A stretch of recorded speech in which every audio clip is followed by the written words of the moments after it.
प्रणाम करुच्छे आपण को पुनर्बार ये भक्तिधारार कार्यक्रम को पूर्व अध्याय आम आलोचना करथिले जीवर उद्धार परीक्षित महाराज जो पहुंचले गंगा कूल सुकमुनि निज जीवन को उत्सर्गीकृत कर परीक्षित महाराज को उद्धार कर पूर्व अध्याय आम आलोचना करथिले आमे गीता पाठ करिवा भागवत पाठ करिवा कौन से पुराण बा पुराणा जिनिस को भगवान मुख निश्चित वाणी को पढ़िबा माने पुराण पढ़िबार मीनिंग होचे जे आमे दर्शन सम्मुख रे ठिया हवा जहा हमर शरीर बा मुखर त्रुटि मार्जना करवा जहा पुराण पढ़िबा ता द्वारा हम शरीर जेमती दर्शन बा आईना माध्यम ठिया हला परे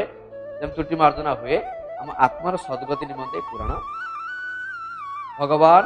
बा साधु सन्त माने श्रवण कर आज ये भक्तिधारा पदार्पण करचंती प्रथम स्कंदर सप्तम अध्याय भागवत श्रीमद् भागवत कहिले एबे हो शुण विप्रजन हरिचरित सावधान गुरु पांडव युद्ध अर्थे वीर मिलिले वीर पथे से सुक मुनि शुद्ध चेता नित्य अभ्यास कृष्ण कथा भक्त जन्म पुण्य अर्थे ताहांक जन्म हो जाए केवल भक्तंकर हित पाई भगवान अवतार नहीं ए धरा पृष्ठ आस जदा जदा ही धर्मस्य ग्लानिर्भवति भारत अभ्युत्थानं मधर्मस्य तदात्मानं सृजाम्यहम् परित्राणाय साधूनां विनाशाय च दुष्कृतां धर्म संस्थापनार्थाय संभवामि युगे धर्म को स्थापन करने पाई भगवान अवतार नहीं कहि राजा मुख चाहि मोते न करिलु जे तुही युद्धे सकल वीर मारी ए भूमि अपांडवा करी तोते बसांती राजकूले अखंड अवनी मंडले शुणी कहि नृपवर एबे तुनी पांडवा कर एबे करिल सेनापति भेड़ तुमोहर दुर्गति हेमंत कही अंधबला ताहार हस्ते जल देला द्रोण कुमर बेगे उठी धनु को धरी दृढ़ मुष्टि मंत्रीण नारा चपेशिला पांडव गृहे से पड़िला द्रौपदी पंच सुकुमरे सोई जेथिले अंतपुरे पड़ी काटिला तांको शिर शबद कला महाघोर शुणी कंपिले दिगपाल पुरीला भूमि अंतराल अति अनीति कर्म कला विधाता बले द्रोण बला द्रौपदी शयन उपेक्षी पुत्र मरण अति दुखी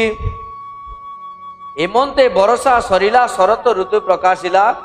विप्रंक संगे हरिबाणी निरते तांको मुख सुन सात्विक भक्ति मोर मने प्रकाश हेला अनुक्षण भक्ति तीन प्रकार सात्विक राजस तामस सात्विक भक्ति परोपकाराय अर्थात भीतर किसी कामना नहीं सदा सर्वदा सत्य कहिबा सदाचारी हवा परर अमंगल चिंता न करिबा ए सात्विक भक्ति राजसिक भक्ति जो ऊपर भक्ति देखा हेवा भीतर निज कामना रही दरकार राजसिक भक्ति तामसिक भक्ति संपूर्ण भाव में आप साष्टांगे पाणीपात कर दो भीतर आप चेरकाटे व्यवस्था कर तीन प्रकार भक्ति विप्रंक संगे हरिबाणी निरते तांको मुख शुणी मोहर सेवा दिनु दिन देखी संतोष विप्रजन जीवार बेले मोते राई कृष्ण महिमा शिक्षा दे जे गुह्य गुह्य तम ज्ञान जड़े उदित भगवान भगवान जितेबले ज्ञान देवा आसती क्षणे मात्र उदय होई ज्ञान देवाई आसती ए जीवर किभली उद्धार हम जीवटी मानुनी खराब रास्तार जाऊची किभଳି उद्धार हो से उद्धार मार्ग भगवान सुकमुनि परीक्षित को कहते गुह्य जे गुह्य गुह्यतम ज्ञान क्षणे उदित भगवान गुह्य गभीर भीतर ज्ञान आत्मार उद्धार मार्ग दवापाई भगवान रूप में सुकमुनिया जा परीक्षित राजा को कहते ये सर्व कही मोर कर्णे दीन वत्सल मुनि जने जे भावे विष्णुर माया अनुभव जेने जानिली मुहि सर्व जे भावे भावी अप्रमादे प्राणी पसंती कृष्ण पादे आत्मार गति प्रकाश तापत्रय जे क्षय जाई व्याधि उपजे जहु अंगे से द्रव्य चिकित्सा न लागे। तामसिक भक्ति जेतेबेले मनीष मध्य प्रवेश करी जाए बा उपरे आपन को मधु कथा भीतर चेर काटिया व्यवस्था कर जाए तामसिक भक्ति से एक प्रबल व्याधि आसे ता शरीर को एक व्याधि प्रवेश कला पूर्व आप शुणी कल्पना मूल्य काल था ये जो कल्पना आमर तामसिक कल्पना भितर जो काल आसी प्रवेश करीगला से रोग रूपक व्याधि से व्याधि को आ कौन औषध नहीं प्रमाण कले जगन्नाथ दास आत्मार गति प्रकाश त्राप तय जे न लागई व्याधि उपजे जहु अंगे से द्रव्य चिकित्सा न लगे एभली प्रकार व्याधि आसब ए शरीर को तार औषध नहीं चिंता करूँ आम ए को प्रकार भक्ति करवा सात्विक राजसिक ना तामसिक तामसिक भक्ति को औषध नहीं राजसिक भक्ति को अल्प अल्प औषध अच्छी सात्विक को संपूर्ण औषध व्याधि आसब नहीं फलर आशा जही नहीं विघ्न पशिब अबा कहीं फलर आशा नहीं विघ्न कहीं पशिब सुंदर कलम कले एणु गोविंद रस तेजी जेबे विषय रसे भजी से काहि करिबे संसारे पड़ती घोर अंधकारे एणु गोविंद रस तेजी जेबे विषय रसे भजी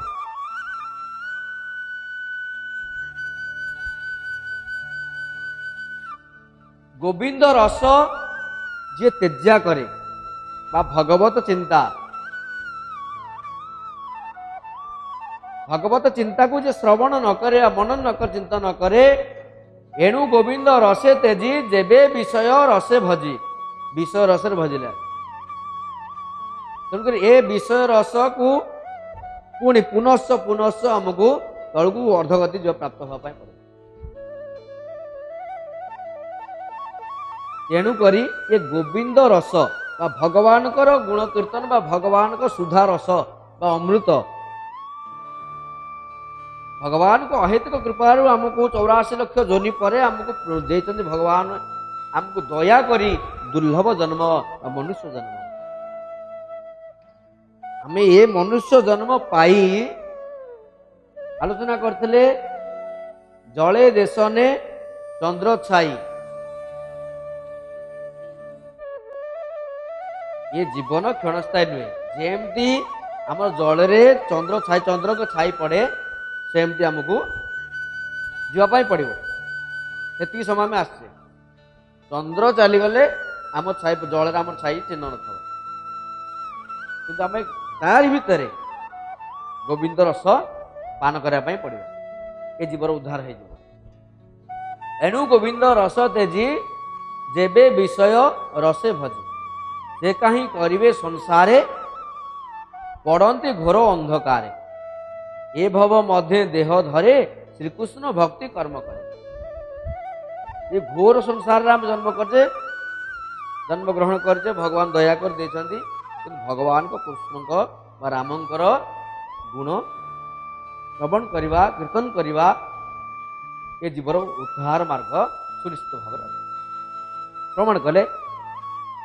ए भव मध्ये देह धरे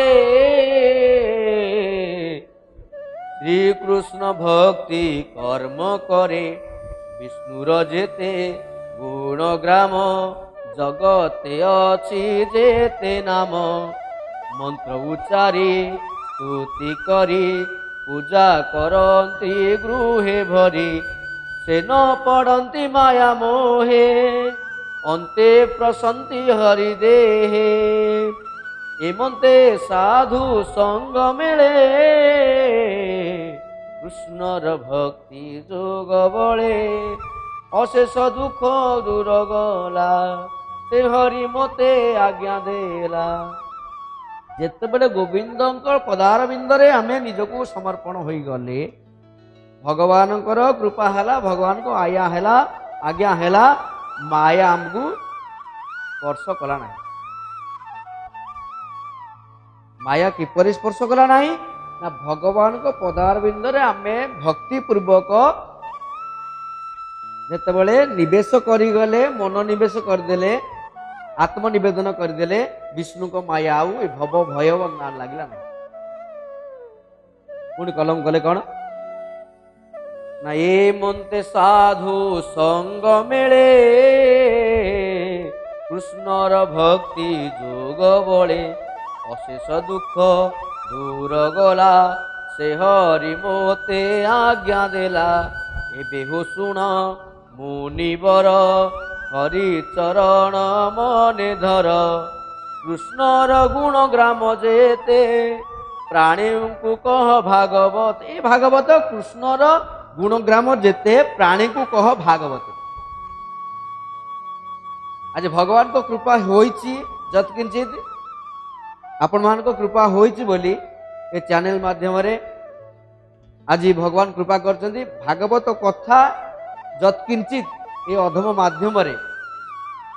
श्रवण करिया पाई भाग्य होईची ए भागवत कथा आपण को सम्मुख रे आज उपस्थापन होउछ ताई मोर विशेष किछि जे कि प्राधान्यता अछि संपूर्ण भूल कथा ए भागवतर कृपा होईची आपण जनसमाज रो कृपा होईची बोली आज एठी आपण मान सम्मुख रे बसिके भागवतर ए मुखारबिंदरु श्री मुखारबिंदर भगवान को श्री कथा श्री भागवत आलोचना होती ता मध्य केते त्रुटि मार्जना आपण मान ही करिवे अनेक जीवन में त्रुटि अछि बाकी अपराध अछि किंतु आशा करे आपण माने क्षमा करुथिबे से भागवत कृष्णर गुणगाम जेते प्राणी को कह भागवते विषय रसे प्राणी मरे आत्मार गति न सुमरे जेतेबेले आपण माने विषय रसरे माति जाउछंती ए आत्मार उद्धार मार्ग आपण माने जानि पारना बा हम जानि पारुना विषय रस माया त्रिगुण रज्जु कर धरी मृगी नचाय नरहरि जेतेबेले विषय रस आमे धीरे धीरे प्रवेश करि जाउछे भगवान सेडी मृगी रूप होई हमको नचै चलछन माया को जाउछु चल भलो जेतेबेले माया को आमे छाड़ीबा धीरे धीरे ताको सुप्त करिदबा धर्म आड़कू भागवत आड़कू जीवा विषय रसे प्राणी मरे आत्मार गति न सुमरे ये विषय रस बाया माया जेतेबेले आकू आमे सुमरणा करूचे आत्मार गति को आम जानि पारुना से जेबे भागवत सुनी तरीब भव तरंगिणी एमंते व्यास आगे कही बीणा संगरे कृष्ण गाई एमंते व्यास आगे कही बीणा संगरे कृष्ण गाई नारद कहते व्यास को आज बीणा बजे कि कृष्ण को कथा कृष्णकर जो भागवत कथा अमृत कथा आज नारद कहते व्यास एमंते व्यास आगे कही बीणा संगते कृष्ण गाई से मुनिवर पाद जुगे सुजने नम अनुरागे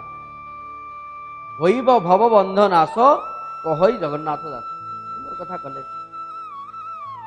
से मुनिवर पाद जुगे तुजने नम अनुरागे। जे भगवान को जगन्नाथ दास प्रमाण कले, सुंदर भाव कले, से मुनि को पाद जुगरे प्रमाण कले होइब भवबंध नाश कह जगन्नाथ दास। जगन्नाथ दास कहले साधु सन्थ जो मान सब हरि कथा कहउछंती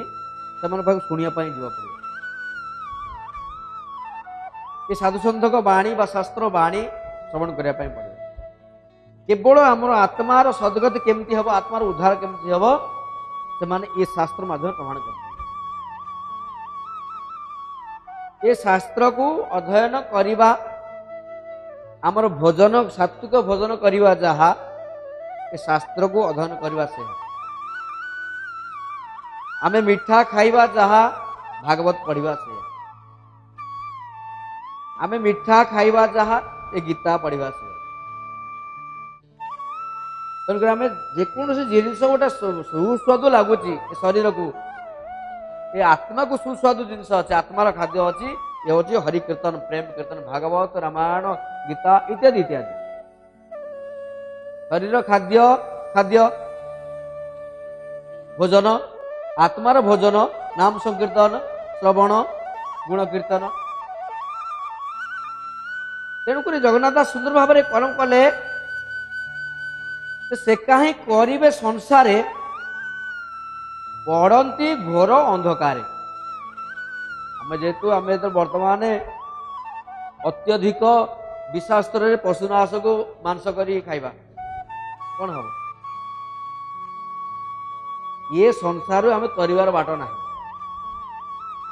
घोर अंधकार आम पड़ा। चिंता कर देखा सुस्वादु शाकाहारी हवा जहाद्वारा कि आम शरीर सुस्थ रह, शास्त्र पठन करवा जहाद्वारा आत्मार उद्धार हम ना, तो हम ना प्रमाण कर जगन्नाथ दास। कौन पाई प्रमाण कले जे कृष्ण गुण शुणती भगवान तांकर जगन्नाथ दास तांक पाद को वंदना करते। कृष्णकर गुण को जी श्रवण करती, कीर्तन करती, गायन करती जगन्नाथ कहले मुझे चरण वंदना कर। जगन्नाथ दास सुंदर भाव में पंचसखा भितर आसिले। ये आमर शास्त्र संस्कृत शास्त्र व्यासदेव रचना कले। आम प्राय समस्त कई शास्त्र संस्कृत पढ़े कि ना तार माने ना, मुझे तो कर संस्कृत पढ़ी ना बुझी केमती। तेणुक सुपुरुष होगी आसिले जगन्नाथ दास। ये संस्कृत भाग व्यासदेव लिखित संस्कृत ताको ओडिया रे व्याख्या कले। नैनम छिन्नन्ति शस्त्राणि नैनम दहति पावक न चैन क्लेदयत्याप न शोचयति मारुत। देख आत्मा को अस्त्र शस्त्र हानि पारे ना, जल बुड़ाई पारे, ये तो संस्कृत कथा ओडिया लिखिले। आत्मा को जल बुड़ाई पारे ना, अस्त्र शस्त्र हानि पारे ना, पवन उड़ाई पारे ना, अग्नि दग्धीभूत कर पारे ना। या कौन मुझे जानी या जगन्नाथ दास ओडिया रे कले, जहाद्वारा मुझे आज टिके जानिले आपण सम्मुखें ये भागवत कथा को प्रमाण कर जगन्नाथ दास को अमृत कथा। तबे आज विश्राम दिंतु। ये आगामी अध्याय को जे किभली आत्मा उद्धार आज होती सुखमणि पूर्व अध्याय सुखमणि परीक्षित को उद्धार कर गंगा कूल। आज आपण जदि ठीक भाव प्रस्फुटित करेंगे ये शास्त्र को शुणवे, त्रुटि मार्जन आप उद्धार आत्मा उद्धार निश्चित भाव में हम। आज विदाय दिंतु। जय जगन्नाथ, जय जगन्नाथ।